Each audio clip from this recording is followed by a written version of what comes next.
Well, good afternoon, everybody. I hope we've got some comfortable chairs down here for you these times. Look, negotiations are still going. I'll give my thanks again to the leadership in my 20 years of doing this, the professionalism and the cordial nature of this. But look, I'm not telling any of you or any Minnesotans we have the closest split in any legislature, maybe ever, with a tie in the House and one vote in the Senate, which means the details matter. And as we're trying to get to the final moments, and of course, the easy stuff gets done first and the harder stuff gets done last. It's the nature of deliberative bodies. I remain very, very optimistic. We have been saying all along this needed to get done. We have already blown through some of the gates that needed to be accomplished, and those become much more serious as we move closer towards July 1st. But I would say as of this afternoon, and we'll go right back in again, and have another round as we move forward on some of these last issues.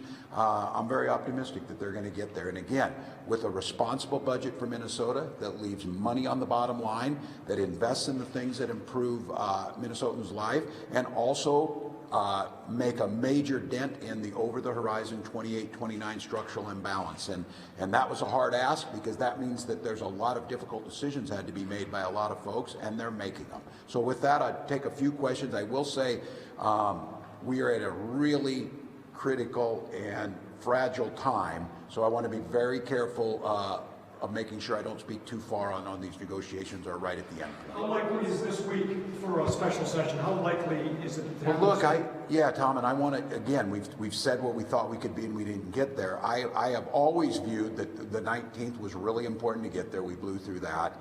And then the June 1st, and I will tell you the one that I'm looking at now is that I'm obligated by the contracts for state workers on Monday morning to send out over 28,000 potential layoff notices. I think that causes great uncertainty for folks. I think it adds unnecessary chaos. So we're negotiating on this. It's still my desire, and this is a negotiated issue. I am one side of this this negotiation, that be a one-day session. So it means once we come out of this room and we come out together, we got a day to do it. So I would tell you it's my desire that this thing be buttoned up so I don't have to send out those notices. So Saturday, that's what Speaker Meredith Hortman said. Well, I think, yes, and I hear him talking about this, but I also hear folks like, and this is the thing about that, these are real people dealing with real things. I know we've got a funeral of one of the members' parents on Saturday. I had a graduation last night, an anniversary today. People are living their lives going through, but I think the desire is too, we've got a recognized holiday on Friday, so she's probably right, is that's what we need, because we'll need some time. The bills are almost finished up, which means we should have those all posted for people to see. I think transportation we were still waiting on, so that's the hope. Aside from layoff notices, what are you having your state agencies do to prepare for a possible shutdown? Yeah, they have the contingencies, and if we need, I don't want to have to get there, but we're ready for it. They actually have procedures that are all worked out about what that looks like on shutdowns. Obviously, the 24/7 operations, corrections, state patrol, those types of things continue to remain, but there's a sequence of events that start to happen. Those are all dictated by law and procedure. MMB starts to, and they've already pulled those things out and told the management to start getting ready to think about that. I don't believe we'll get there, but it is our responsibility to be prepared to do so. And what it would be a shrinking down, which of course would mean the services that Minnesotans count on would not be available when they need to. Gone through these things before, something, closing rest stops on our interstate highways and things. Those are things that you'd have to think about. What does that procedure look like? What's your gauge for a special session? Is it revisers having drafted all the bills? Is it making sure that the votes are there for all these bills? Is it making sure there's not going to be filibusterings? All those things. All those things. It's all those things, and those are part of an agreement. We have a template for this, and that they're working on that now. We're to that point where we are simultaneously buttoning up the last things and getting on this.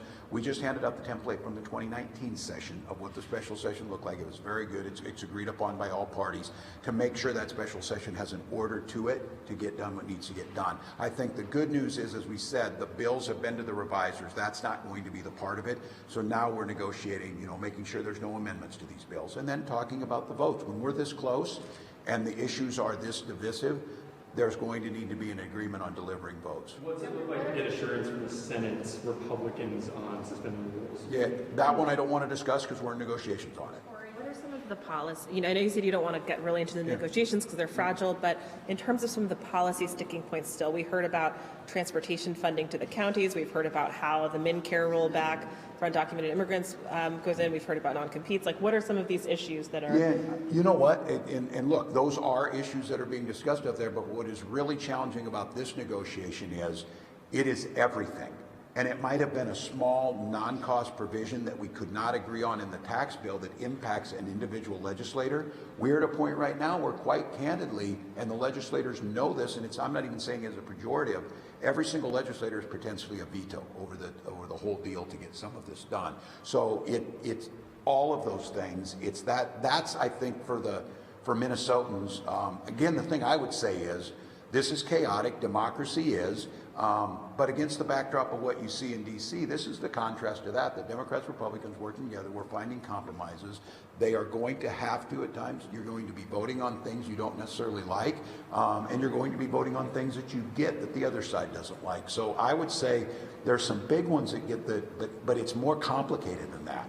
For some individual legislators, it may be something that's not really impacting everybody else in the same way it is them. Talk about, take one more, Tom. Quick question. I recall in previous shutdowns, potential shutdowns, transportation construction projects often need to start mothballing weeks in advance. Is that something that... They have not started those yet, but those are the plans that go into that. DOT has, over at MnDOT, they have their plans of where they need to go.